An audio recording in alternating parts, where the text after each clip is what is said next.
Saya ingin mengingatkan kembali, kemarin ada salah satu menantunya Habib Rizik yang membawakan hadis ini, yang mana mereka merasa dari klaim Ba'alawi ini dihinakan masalah nasabnya.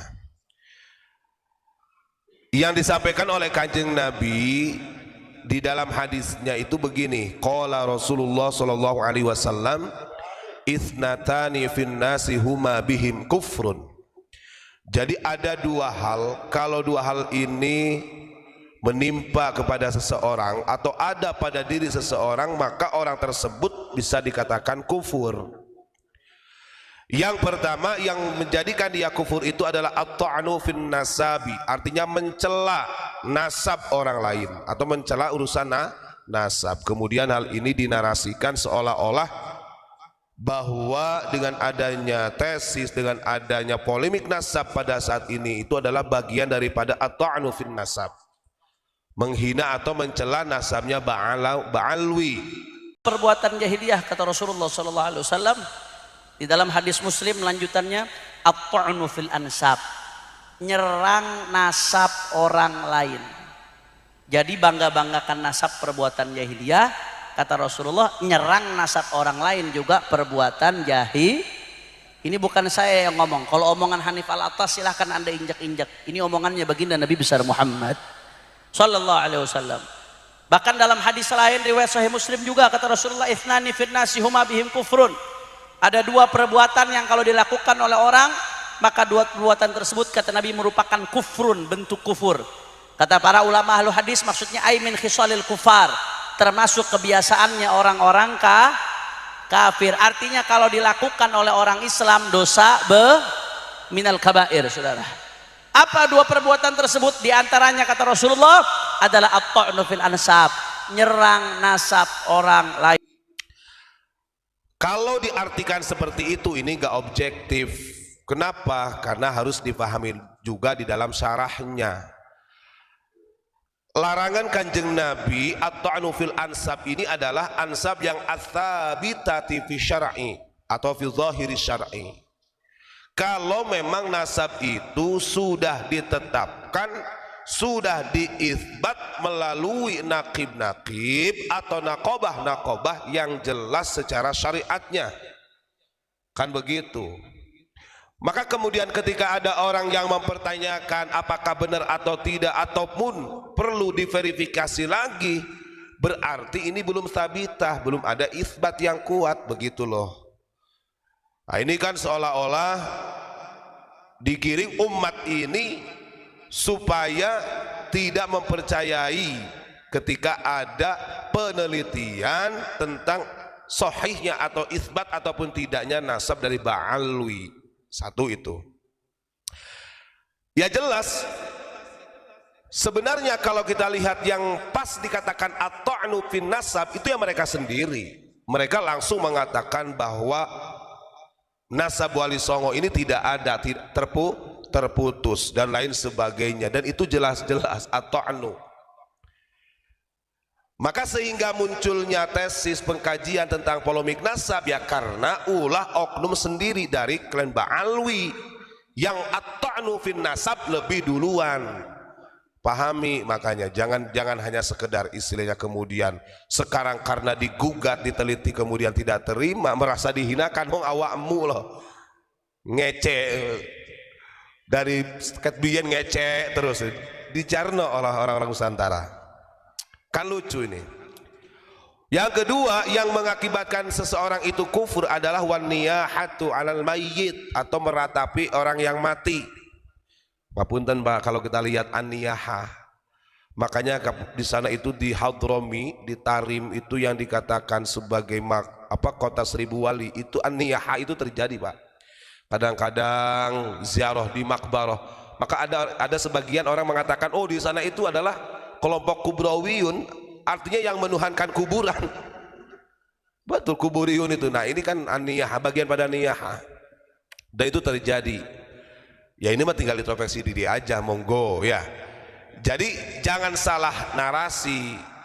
Justru yang at-ta'nu fin nasab yang lebih dahulu menghinakan tentang nasab daripada Wali Songo, nasabnya ulama Nusantara, ya dari klan Ba'alwi mereka sendiri. Maka jangan salahkan ketika ada orang-orang kemudian bangkit ingin meneliti lebih jauh keabsahan daripada nasab Ba'alwi, terverifikasi ataupun tidaknya, atau sudah diisbat atau belumnya oleh nakobah-nakobah internasional, kan begitu.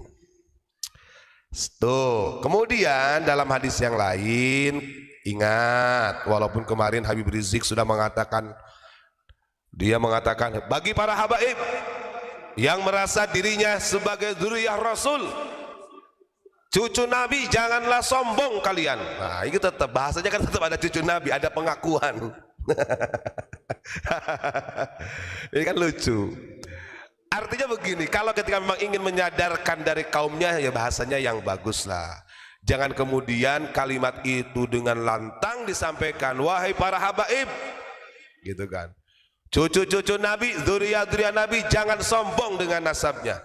Nah, ini kan artinya ada pengakuan yang kekeh. Itu strategi bahasanya itu.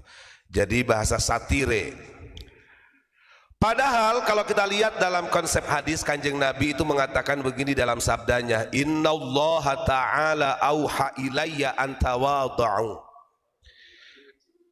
Kata Kanjeng Nabi, sesungguhnya Allah Subhanahu wa ta'ala itu telah mewahyukan, telah memberikan wahyu, telah memberikan mandat kepadaku. Apa mandatnya? Antawadhu, untuk perilaku tawadhu. Handap asor Mas Rizik ya. Jadi ojo ngece-ngece ngono rek. Nanti keliru maneh. Iya, menyampaikan gitu kan dari Facebook aja kelihatan. Nanti keliru lagi kan. Ini loh masalahnya tawadhu yang terpenting itu. Kanjeng Nabi apakah diberi mandat oleh Allah untuk al-fakhru bil ansab? Tidak. Beliau mengatakan auha ilayya an tawadhu. Allah telah memberikan wahyu, mandat kepadaku berupa tawadhu. Apa maksudnya tawadhu? Hatta la yabgha ahadun ala ahadin. Tawadhu di sini kata Nabi sehingga tidak ada seorang pun yang melebihi tinggi daripada orang yang lain.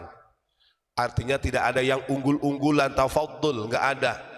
Bahwa orang Ba'alwi lebih tinggi daripada dzurriyyah Wali Songo, atau Wali Songo lebih tinggi dari dzurriyyahnya Ba'alwi, atau mungkin orang Maroko lebih tinggi daripada orang Nusantara, begitu juga orang Nusantara lebih tinggi martabatnya daripada orang Maroko. Tidak ada. Saya kemarin katakan mereka ini mengajak bersatu kepada kita, tapi ingat bersatunya kita dibawa ke tiak mereka. Wala yafkharu ahadun ala ahadin. Satu lagi mandat yang Allah berikan kepada Kanjeng Nabi yang dimaksud tawadhu, wala yafkharu ahadun ala ahadin. Tidak ada kebanggaan satu sama lain secara nasab. Ini sudah selesai sudah. Ini masih kekeh. Orang-orang dulu itu walaupun tidak isbat atau tidak intisab dengan dzurriyyah Rasul, ya jadi wali, ya jadi wali.